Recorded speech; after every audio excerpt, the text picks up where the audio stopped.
तो आप ये बोलो कि सुई के साथ और 4+1G का क्या इफेक्ट रहेगा? डेफिनेटली रहेगा, क्योंकि ये जो सुई के अंदर केमिकल डाले जा रहे हैं आपके शरीर के अंदर, इनमें बहुत से ऐसे मेटेलिक पार्टिकल्स हैं, ऐसे बहुत से केमिकल्स हैं, जिसमें से एक है एल्यूमिनियम हाइड्रोक्साइड। ये जब डलेगा तो इन सब मेटल्स के ऊपर, क्योंकि इलेक्ट्रोमैग्नेटिक वेव्स और मैग्नेटिक फील्ड का इफेक्ट पड़ता है।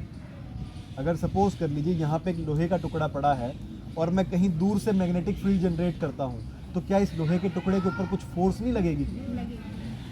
उसी प्रकार से आपके शरीर के अंदर जब ये केमिकल्स डाले गए हैं, तो उन केमिकल्स के ऊपर पहली बात तो डायरेक्ट इफेक्ट आएगा उन 4+1G का, उन टावर्स का। सिर्फ 4+1G का नहीं, 3+1G का भी आएगा, दोनों का असर आएगा।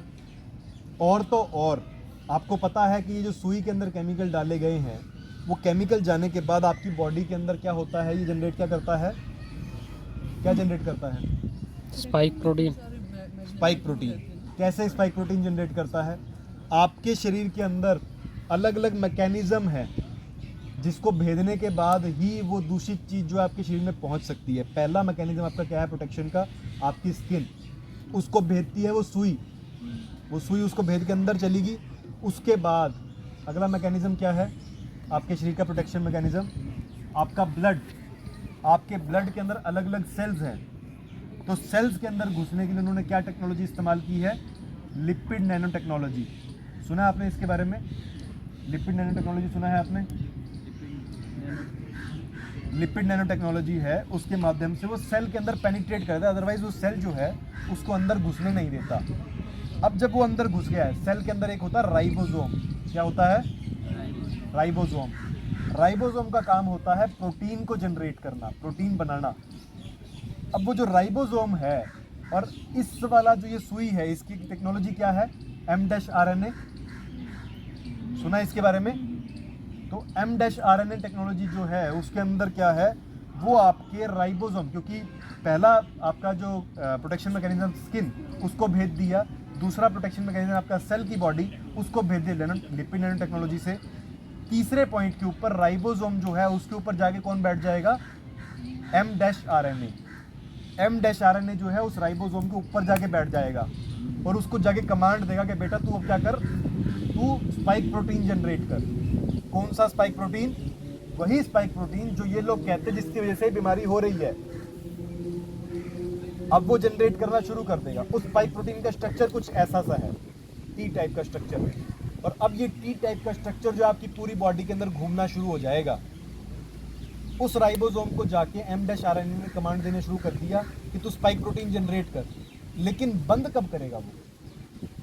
अब वो जनरेट तो करने लग गया, बंद कब करेगा? इसकी कमांड ही नहीं है, अब वो बंद नहीं करेगा, वो जनरेट करता रहेगा स्पाइक प्रोटीन। अब जब स्पाइक प्रोटीन आपकी बॉडी के अंदर घूमेंगे और ऐसा उसका स्ट्रक्चर है और आपके ब्लड में जब वो घूमेगा, तो आपको नहीं लगता कि जब यहाँ से एक ट्रेवल कर रहा होगा, एक यहाँ से आ रहा होगा, तो ये आपस में जुड़ जाएंगे, टेंगल हो जाएंगे, आपस में कनेक्ट होने शुरू हो जाएंगे, उलझन होनी शुरू हो जाएगी, गुच्छे बनने शुरू हो जाएंगे। और जब वो गुच्छा बन जाएगा, धीरे धीरे वो क्या बनेगा? क्लॉट बन जाएगा। अब वो जो क्लॉट है,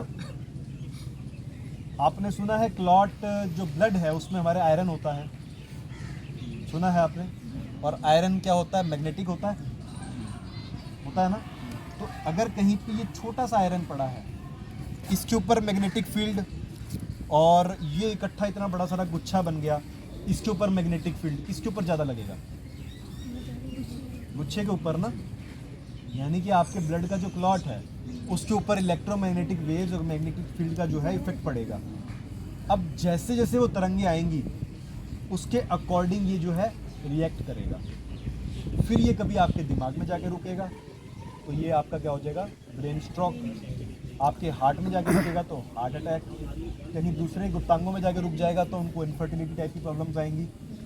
इस तरीके से प्रॉब्लम्स आएंगी। ये जवाब था आपका जो आप कह रहे थे कि किस तरीके से उन 4+1G का और 3+1G का इफेक्ट कैसे होगा।